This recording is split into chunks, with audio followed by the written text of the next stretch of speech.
قومیں جب اکٹھی ہو جاتی ہیں، ایک قوم فیصلہ کر لیتی ہے کہ ایک قومی غیرت جاگ جاتی ہے، جو قوم فیصلہ کرتی ہے کہ ہم نے کسی کے سامنے نہیں جھکنا، اصل میں وہ لا الہ الا اللہ کا مطلب سمجھ جاتی ہے کہ اللہ کے سوا کوئی خدا نہیں ہے، پھر اس قوم کو کوئی جھکا نہیں سکتا۔ یہ دنیا کی تاریخ ہے۔ میں آپ صرف جو بزنس کمیونٹی ہے آپ سے اپنا یہ بات کرنا چاہتا ہوں کہ میرا جو مقصد ہے، ساری جو میری سٹرگل ہے 22 سال کی، اس سٹرگل کا صرف ایک مقصد ہے کہ پاکستان میں لوگوں کو غربت سے کیسے نکالنا ہے۔ میں جب کینسر ہاسپٹل بھی بنا رہا تھا تو وہ صرف اس کا مقصد یہ تھا کہ غریب آدمی کو کینسر ہوتی ہے تو وہ کیا کرتا ہے، اس کے لیے ہاسپٹل بنایا تھا۔ اور اسی طرح جو نمبل یونیورسٹی بنائی تھی، ایک عام گھرانے سے بچہ بریڈفورڈ یونیورسٹی کی ڈگری لے سکے، ایک ایسی یونیورسٹی ہو۔ کمرشل یونیورسٹی تو بہت ہیں، کمرشل ہاسپٹل بھی بن گئے ہیں، لیکن اس ملک کے اندر جب تک ہمارے میں یہ احساس نہیں آئے گا کہ عام آدمی اس ملک کے اندر اس کو ہم کیسے اس کی زندگی بہتر کر سکتے ہیں، تب تک یہ ملک آگے نہیں بڑھے گا۔ اور یہ جو نظریہ تھا پاکستان کا، یہ بہت بڑا نظریہ تھا، ایک عظیم سوچ تھی کہ ایک ایسا ملک بنانا ہے جو ایک مثالی اسلامی ریاست بنے گی، فلاحی ریاست۔ یاد رکھیں، فاؤنڈنگ فادرز نے کہا تھا کہ پاکستان ایک فلاحی ریاست بنے گی، جو کہ مدینہ کی ریاست تھی، دنیا کی تاریخ کی پہلی فلاحی ریاست بنی تھی، ویلفیئر سٹیٹ، جو آج ہم یورپ میں ملتی ہیں، اسکینڈینیویا میں ملتی ہیں۔ وہ سٹیٹس جدھر ایک سٹیٹ ذمہ داری لیتی ہے اپنے کمزور طبقے کی، اس کو ایک سویلائز سٹیٹ کہتے ہیں۔ جو انسانی معاشرے اور جانوروں کے معاشرے میں فرق ہے کیا، آپ کبھی اسٹڈی کریں کہ یہ جو سارے پیغمبر اللہ نے بھیجے تھے ان کا کیا مقصد تھا، وہ ہمیں انسان بنانا چاہتے تھے۔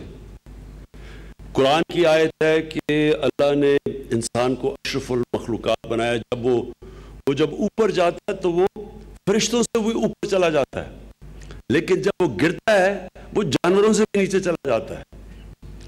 جانور کا جب پیٹ بڑھتا ہے وہ، اور پھر لاکھوں ہرن سامنے سے گزرتے ہیں، شیر کا جب پیٹ بڑا ہوتا ہے ان کی طرف دیکھتا بھی نہیں ہے، لیکن انسان جب گرتا ہے اس کا پیٹ بھرتا ہی نہیں ہے۔ جو گریڈ ہے، ہیومن گریڈ، جس کی وجہ سے دنیا کو خطرہ ہے آج، یہ جو ساری انوائرمنٹل موومنٹ، گلوبل وارمنگ، یہ سارا انسان کی گریڈ کی وجہ سے ہے، کنزیومرز کی وجہ سے، کہ کتنے 62 لوگوں کے پاس 3 ارب انسانوں سے زیادہ دولت ہے۔ تو یہ انسان نیچے گرا ہوا انسان ہوتا ہے، جب وہ عقل مند جانور بن جاتا ہے تو ایک جانوروں کے معاشرے میں ہوتا ہے مائٹ از رائٹ، جس کی لاٹھی اس کی بھینس، اور سروائیول آف دا فٹسٹ۔ انسان کا جو معاشرہ ہے اس میں 2 چیزیں ہوتی ہیں جو جانوروں کے معاشرے میں نہیں ہوتی، انصاف اور رحم، کمپیشن۔ یہ 2 چیزیں ہمیں فرق کرتی ہیں۔ تو جو ہمارا عظیم خواب تھا کہ پاکستان نے، تو وہ عظیم آئیڈیلز لے کے بننا تھا، تو اس لیے جو میرا ویژن ہے پاکستان کا، اس کے اندر وہ میں اس پہ پہنچ ہی نہیں سکتا جب آپ بزنس کمیونٹی میری ٹیم نہ بناؤ۔ آپ کے بغیر یہ جو ہم نے روزگار نوجوانوں کو دینا ہے، ہم نے ویلتھ کریٹ کرنی ہے، ویلتھ کریٹ کی جائے گی تو پاورٹی کو، غربت کو ہم ختم کریں گے۔ چائنا نے کیا کیا؟ چائنا نے ویلتھ کریٹ کیا، اور پھر انہوں نے یہ نہیں کیا کہ ویلتھ کریٹ صرف تھوڑے سے لوگوں کے پاس چلی گئی دولت، انہوں نے نچلے طبقے کو اوپر اٹھایا۔ بالکل یہی مدینہ کی ریاست میں ہوا تھا، پروگریسو ٹیکسیشن، پیسے والے لوگوں سے ٹیکس لیا اور نیچے طبقے پہ خرچ کیا۔ یہ ہے آج یورپ کے اندر آپ چلے جائیں، خاص طور پہ اگر آپ نے مہذب معاشرہ دیکھنا ہے تو اسکینڈینیویا چلے جائیں اور دیکھیں ان کی ٹیکسیشن سسٹم کیسی ہے، کہ ٹیکس نچلے پیسے والے لوگ بڑا ٹیکس، زیادہ ٹیکس دیتے ہیں، اور وہ ٹیکس خرچ ہوتا ہے کہ نچلے طبقے کو انسانوں والی زندگی گزار، اوپر نیچے طبقے کو اوپر اٹھانا، ان کی تعلیم، ان کی صحت، ان کی ان کا روزگار، ان کو لیگل ایڈ، انصاف بڑا امپورٹنٹ ہے. ایک نچلے طبقے کو لیگل ایڈ ملتی ہے، پیسے ملتے ہیں. اگر وہ وکیل نہیں کر سکتا اس کو وکیل کر کے دیتے ہیں. یہ ہے ہمارا آئیڈیل جو اصل میں مدینہ کی ریاست میں شروع ہوا تھا. تو ہم اس لیے وہ کہتے ہیں وہ پرنسپل آج ادھر اڈاپٹ کر لیے مغرب نے. اور اللہ کا فرمان ہے، کیونکہ اللہ کے حبیب نے جو مدینہ کی ریاست بنائی تھی اس کے بیس پہ مسلمان قدیم سیویلائزیشن بنے تھے. مدینہ کی ریاست سنت نبی کی، تو وہ جو بھی وہ اڈاپٹ کرے گا وہ اصول تو وہ اوپر آ جائے گا. تو اس لیے آپ دیکھتے ہیں کہ وہ جن لوگوں کا مسلمان نہیں کہتے وہ زیادہ ہمارے سے خوشحال ہیں، خوددار زندگی گزار رہے ہیں. ان کے معاشروں میں انصاف ہے، خوشحالی ہے. تو بزنس کمیونٹی کا میرا جو آج آنے کا مقصد یہ تھا آپ کو یہ کہنا کہ ہماری پوری کوشش ہوگی، میں آپ کو یقین دلاتا ہوں کہ ہماری حکومت کی پوری کوشش ہوگی آپ کو اوپر اٹھانا. ہم پوری کوشش کریں گے آپ کی رکاوٹیں دور کرنے کے لیے. ہمیں ٹائم لگ رہا ہے، نہیں دیکھیں نا، ہمارا ایک پلان بنتا ہے نیچے ایکسیکیوٹ کرنے کے لیے ہمیں ادارے چاہیے، ہمیں بیوروکریٹس چاہیے، ہمیں نئی ایف بی آر، مثلا ایف بی آر. اب اس کو ٹھیک ایک تو سوچا ہماری، دوسری امپلیمنٹ کرنے کے لیے ایف بی آر ہے. ادھر ہمیں پرابلمز آ رہے ہیں، آنے تھے. پہلی دفعہ گورنمنٹ میں آئی، ہمارے پاس تو کوئی بنی بنائی ٹیم نہیں تھی، ہمیں ایگزسٹنگ ٹیموں کو ہم ٹھیک کرنے کی بھی کوشش کر رہے ہیں، ریفارمز بھی کر رہے ہیں. تھوڑا دیر لگتی ہے لیکن میں آپ کو شور کرتا ہوں کہ زیادہ دیر نہیں ہے. یہ اب آہستہ آہستہ ہمیں سمجھ آ گئی ہے. ہمارے وزیر گئے ہیں، کون نیچے ان کے کام کرنے والے بیوروکریٹس ہیں، کون کام کا کون نہیں ہے. اور بھی ہم اب ایکسپرٹس کے پاس جا رہے ہیں کہ جن کو ہمیں ڈائریکٹ کریں، ایریا اسپیشلسٹ جو ہیں. لیکن میں ایف بی آر کی طرف آتا ہوں. اس میں کوئی شک نہیں کہ جب تک ایف بی آر کی ریفارمز نہیں ہوں گی ہم ٹیکس نہیں اکٹھا کر سکیں گے. اتنا ٹیکس کہ ہم اپنے خرچے پورے کر سکیں. آج ہمارے حالات کیا ہیں؟ جب ہمیں گورنمنٹ ملی، جو پاکستان کا قرضہ ملا ہمیں، یعنی 10 سالوں میں، وہ کہتے ہیں نا ڈیموکریسی، کہتے ہیں democracy is the best revenge. اس نے ایسا ریونج لیا پاکستانی قوم سے کہ 10 سالوں میں 6 ٹریلین سے پاکستان کا قرضہ گیا 30 ٹریلین پہ. یعنی 60 سال میں 6 ٹریلین اور پچھلے 10 سالوں میں 6 ٹریلین سے 30 ٹریلین. اس کا مطلب یہ ہے کہ ہماری جو ٹیکس ریونیوز ہیں وہ کوئی 4,500 ارب ہے، اور اس میں سے جو قرضوں پہ قسطیں ادا کرنی ہے وہ تقریباً 2,000 ارب ہے. تو اگر یہ آپ صرف یہی لکھ لیں، یہ جو فیڈرل گورنمنٹ کے ٹیکس ریونیوز ہیں اور جو قرضوں کی قسطیں دینی، تو باقی سارے رہ گیا 2,500 ارب. 2,500 ارب کے اندر صوبوں کو جاتا ہے 2,500، ڈیفنس کے لیے 1,700. تو شروع ہی ہوا فیڈرل گورنمنٹ خسارے سے. تو لوگ یہ مجھے وہ پرانے میں ان کی جو شکلیں دیکھتا ہوں. ابھی کوئی ایک بڑا معتبر ٹی وی پہ کل اسمبلی میں تقریر کر رہا تھا، میں اب اس کی شکل دیکھ رہا ہوں کہ کوئی شرم نہیں آ رہی اس کو تقریر کرتے ہوئے کہ آپ نے اپنے 5 سالوں میں 15,000 ارب سے قرضہ لے گئے 30,000 ارب پہ، اور ہمیں 5 مہینے میں کہہ رہے ہیں کہ ہم جو آپ نے تباہی مچائی ہے ہم آ کے اس کو ٹھیک کر رہے ہیں.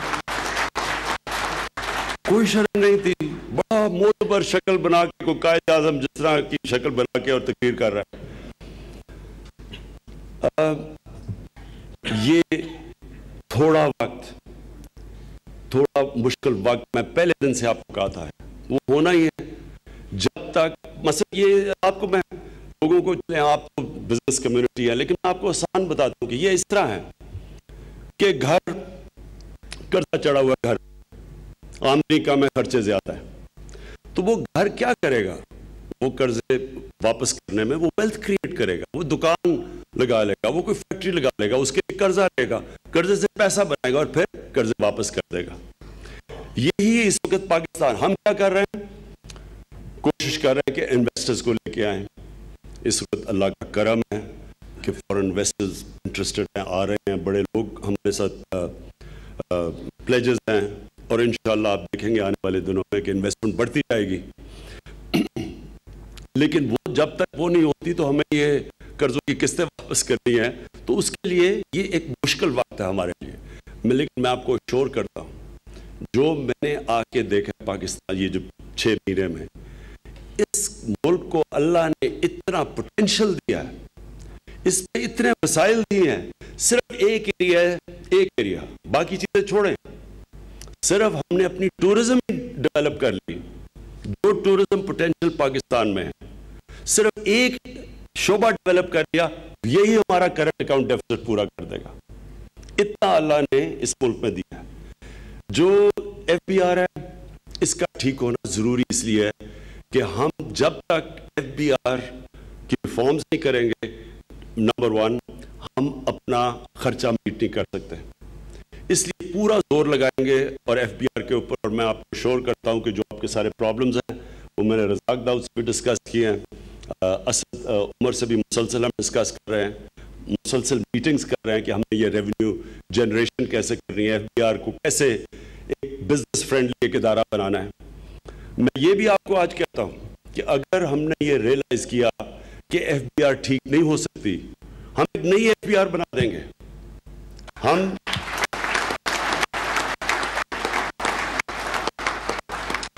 اس لیے کہ یہ پاکستان کی سروائیول ہے، اس میں یہ کوئی ہمارے لائکس اور ڈس لائکس نہیں ہے۔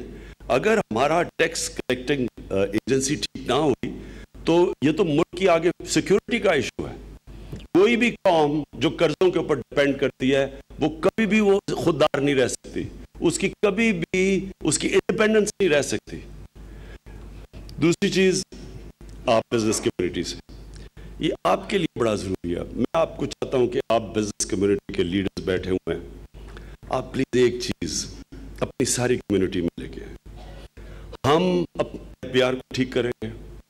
میں آپ کو یہ انشاءاللہ اشور کرتا ہوں کہ میں آپ پاکستانیوں کا ٹیکس کا پیسہ، ایک ایک پیسہ آپ کا دھیان سے خرچ کروں گا۔ ہم ساری فضول خرچیاں ختم کریں گے۔ کرپشن جو کہ عوام کا ٹیکس کا پیسہ چوری ہوتا ہے، وہ انشاءاللہ وہ ہم گارنٹی دیتے ہیں، ہم آہستہ آہستہ کرپشن پہ قابو پا رہے ہیں، اداروں کو مضبوط کر رہے ہیں۔ لیکن آپ سے مجھے جو چیز چاہیے وہ یہ کہ آپ لوگوں کو یہ پلیز بتائیں، اپنی بزنس کمیونٹی کو، کہ کوئی بھی دنیا کا معاشرہ کامیاب ہو ہی نہیں سکتا اگر لوگ ٹیکس نہیں دیتے۔ یہ کیسے ہو سکتا ہے کہ سارے پاکستان میں 21 کروڑ پاکستانیوں میں صرف 72,000 لوگ ہیں جو 2 لاکھ روپے مہینے کی ڈکلیئر کرتے ہیں آمدنی ہے اس سے زیادہ؟ کون سا ملک چل سکتا ہے ایسے؟ یعنی اگر لوگ ٹیکس ہی نہیں دیں گے، وہ قوم آزاد ہی نہیں رہے گی۔ آپ بیسکلی یہ ریئلائز کریں کہ کبھی بھی اگر آپ بورو کرتے جائیں گے اور لوگوں کے اوپر رلائی کریں گے، وہ قوم تو آخر میں غلامی میں جائے گی۔ ایک بڑا ایک کتاب مجھے مہاتر محمد نے آج سے بہت 18-19 سال پہلے دی تھی، کنفیشنز آف این اکنامک ہٹ مین۔ وہ کتاب ساری یہ تھی کہ یہ بڑی طاقتیں چھوٹے ملکوں کو غلام بناتی کیسے ہیں، ان کو اتنا قرضہ دے دیتی ہیں جو وہ واپس نہیں کر سکتے اور قوم غلام بن جاتی ہے۔ اور ہم بھی کیسے آزادانہ فیصلے کر سکتے ہیں اگر ہمارے پاس پیسے نہیں ہیں ملک چلانے کے لیے اور ہمیں قرضے لینے پڑتے ہیں؟ اس کے لیے ایک ملک میں ٹیکس کلچر ڈکلیئر کر رہا ہے۔ ایک تو ایکسٹرنل فرنٹ پہ ہم ایکسپورٹس بڑھانے کی کوشش کر رہے ہیں، انویسٹمنٹ آ رہی ہے، منی لانڈرنگ کے اوپر کلیپ ڈاؤن کر رہے ہیں، ریمیٹنسز بڑھا رہے ہیں تاکہ ہمارا یہ جو کرنٹ اکاؤنٹ ڈیفیسٹ ہے وہ نیرو، اور وہ ہو رہا ہے۔ ساری ٹرینڈز یہ شو کر رہی ہیں کہ ہمارا کرنٹ اکاؤنٹ ڈیفیسٹ آہستہ آہستہ کم ہو رہا ہے۔ لیکن دوسرا ملک چلانے کے لیے یہ فسکل ڈیفیسٹ ہے، یہ کم ہو ہی نہیں سکتا جب تک ہم ٹیکس بیس نہ بڑھائیں۔ تو میں آپ کو اپنی طرف سے شیورٹی دیتا ہوں کہ ہم نے پورا زور لگانا ہے ایف بی آر کو ٹھیک کرنے میں، لیکن آپ نے بھی ساتھ ساتھ مدد کرنی ہے، میرے لیے نہیں، اپنے ملک کے لیے۔ آپ نے ایک خوددار قوم بننا ہے دنیا میں، اگر آپ نے جانا ہے اور ہر پاسپورٹ کی عزت کروانی ہے تو کبھی بھی کسی قوم کی عزت نہیں ہوتی جو سارا وقت قرضے لے اور گرانٹس دیکھے، اور جب بھی کوئی دورہ ہو کیا لے کے آئے ہیں واپس۔ کوئی بھی قوم اس طرح اس کو عزت نہیں ملتی، اپنی عزت اپنے ہاتھ پہ ہوتی ہے۔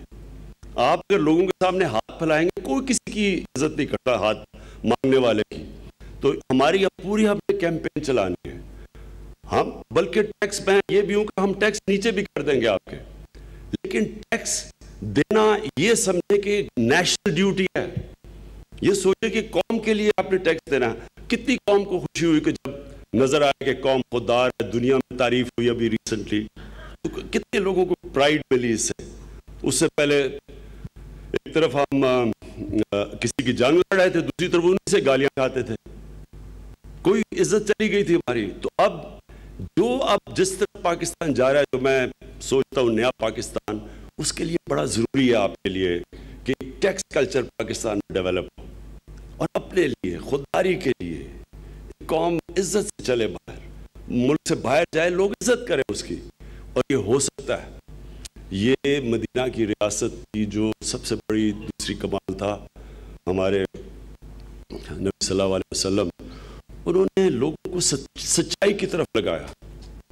لوگ سچ بولنا سیکھے. لوگوں کے اندر ایک عظیم لیڈر نے لوگوں کے اندر ایک موریلٹی اوپر کی. ابھی سپریم کورٹ کے چیف جسٹس نے کہا کہ یہاں عدالتوں میں جھوٹی گواہیاں دیتے ہیں. آپ انگلینڈ کے اندر جھوٹی گواہی دیں، سیدھا ادھر قید ہے 3 سال کی. جو مرضی ہو، اگر عدالت میں اوتھ کے اوپر کوئی جھوٹی گواہی دے دے، سیدھی اس کو جیل میں ڈال دیتے ہیں.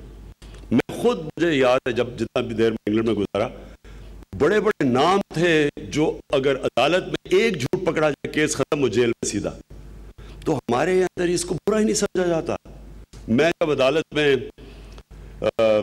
کیسز کے اندر پینما کا کیس تھا، اس سے پہلے بھی کیس تھا جوڈیشل کمیشن، ہم بیٹھے، سب کو پتا تھا کہ جھوٹ بولے جا رہے ہیں، لیکن کوئی اس کے اوپر برا نہیں سمجھا جاتا.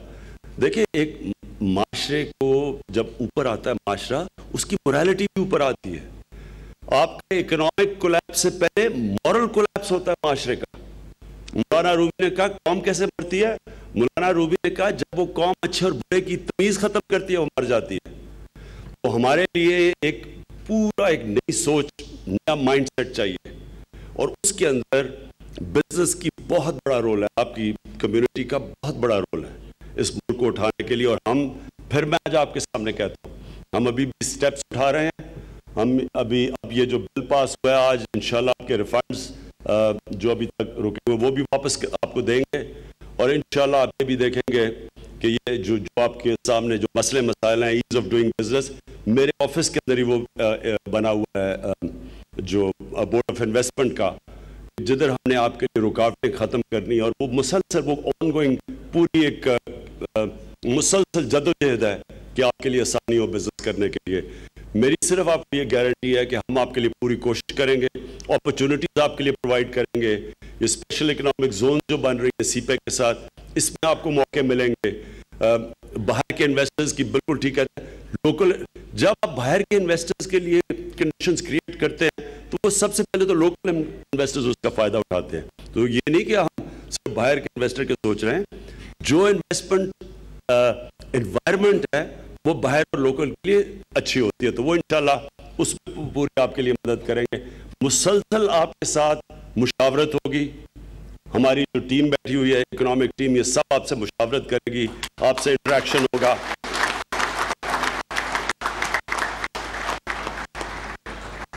اور اسٹیٹ اس ملک کی بزنس کمیونٹی کو اٹھائے گی، اور اس کا سارا مقصد یہ کہ جب بزنس کمیونٹی اوپر اٹھے گی، جب انویسٹمنٹ ہوگی، جب بزنس چلے گا. اور وہ بھی آپ کے سامنے ایک اور ہم آنے والے دنوں میں اور انسینٹیوز لے کے آ رہے ہیں. آپ کو خوشی ہوگی کہ اس سے یہ اکانومی اور آگے چلے گی.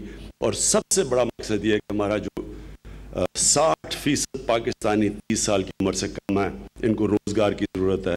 اور ان کو جب روزگار ملے گا اور اس سے جب اکانومی چلے گی، تو اس سے انشاءاللہ ہم لوگوں کو غربت سے اٹھائیں گے. بہت بہت شکریہ.